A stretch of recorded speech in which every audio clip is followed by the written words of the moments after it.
Pemirsa, Mahkamah Konstitusi memutuskan anggota polisi aktif tidak boleh lagi menduduki jabatan sipil sebelum mengundurkan diri atau pensiun dari dinas kepolisian. Terkait putusan itu, Polri akan mematuhi putusan MK.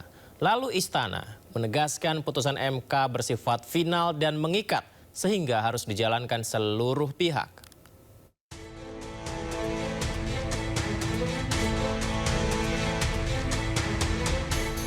Mahkamah Konstitusi memutuskan anggota Polri tak lagi bisa menduduki jabatan sipil atas penugasan Kapolri. Jika ingin menduduki jabatan sipil, maka polisi harus mengundurkan diri atau pensiun terlebih dahulu. Hal ini menjadi bagian dari putusan perkara 114/PUU 23/2025 terkait gugatan atas norma pasal 28 ayat 3 dan penjelasan pasal 28 ayat 3 Undang-Undang Nomor 2 Tahun 2022 tentang Kepolisian Negara Republik Indonesia. Putusan mengadili: 1. Mengabulkan permohonan para pemohon untuk seluruhnya.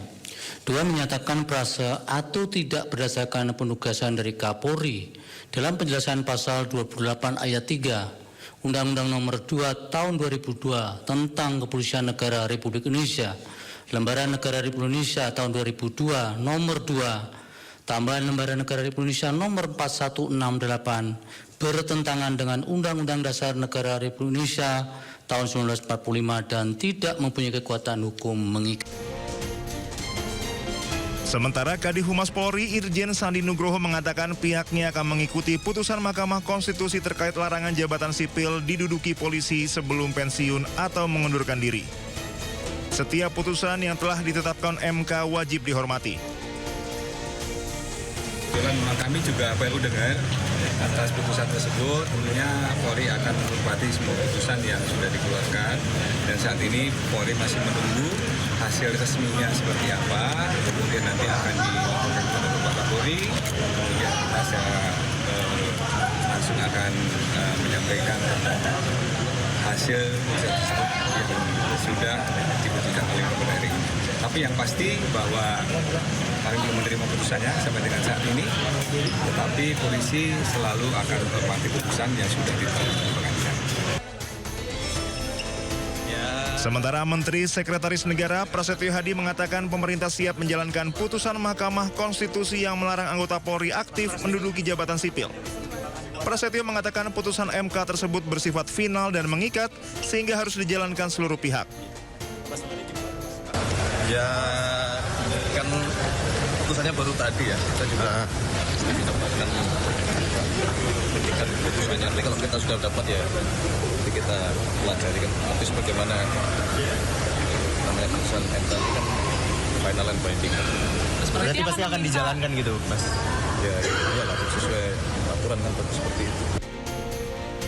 Sebelumnya, permohonan perkara nomor 114/PUU 23/2025 diajukan Samsul Jahidin yang merupakan seorang mahasiswa doktoral sekaligus lulusan advokat dan Christian Adrianus Sihite yang merupakan seorang lulusan sarjana ilmu hukum. Tim Liputan Anyus melaporkan. Sejumlah anggota polisi aktif tercatat masih menduduki jabatan sipil mulai dari kepala badan, kementerian hingga lembaga anti rasuah KPK.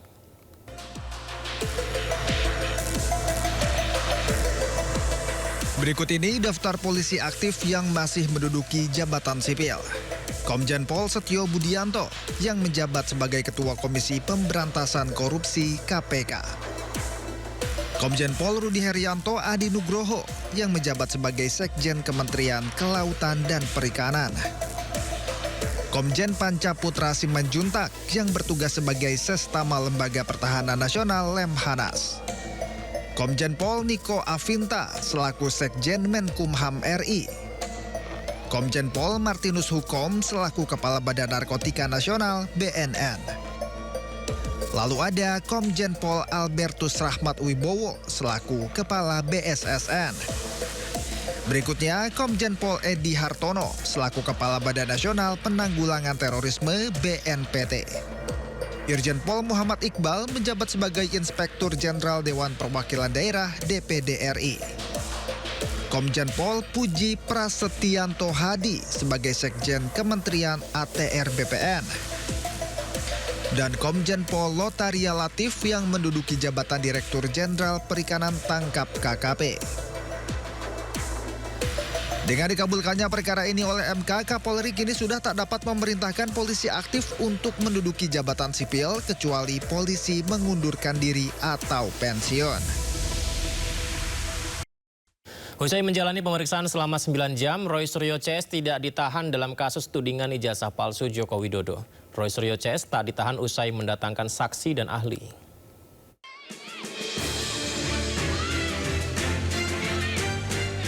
Roy Suryo CS menjalani pemeriksaan di gedung Dirkrimum Polda Metro Jaya terkait kasus tudingan ijazah palsu Joko Widodo. Roy Suryo CS menjalani pemeriksaan selama 9 jam dan keluar ruangan sekitar pukul 20.45 waktu Indonesia Barat. Juru bicara Roy Suryo CS, Refli Harun menyebut pemeriksaan berjalan dengan baik.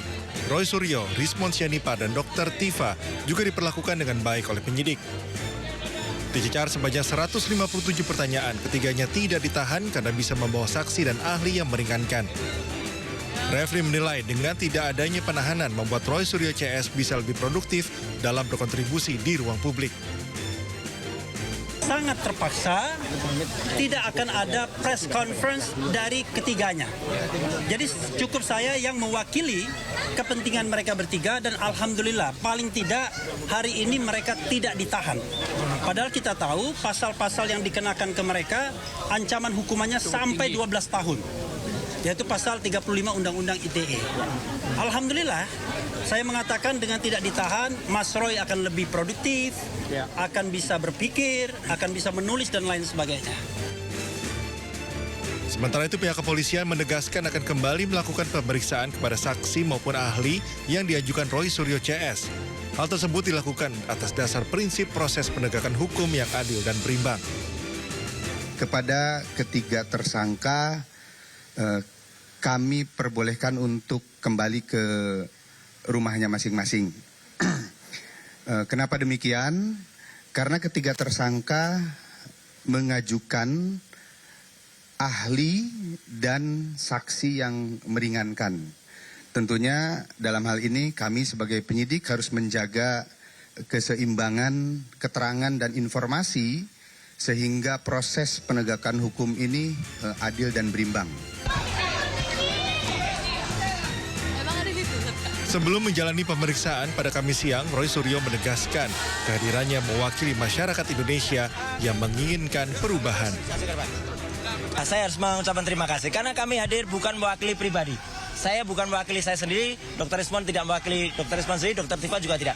Kami mewakili seluruh rakyat Indonesia yang menginginkan perubahan atas negeri ini.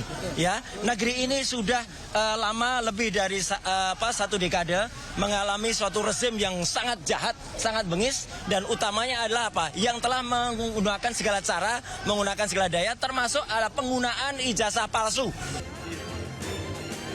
Roy Suryo bersama dengan Rismon Sianipar dan Tifauzia Tiasuma atau Dr. Tifa merupakan 3 tersangka klaster 2 kasus tudingan ijazah palsu Jokowi.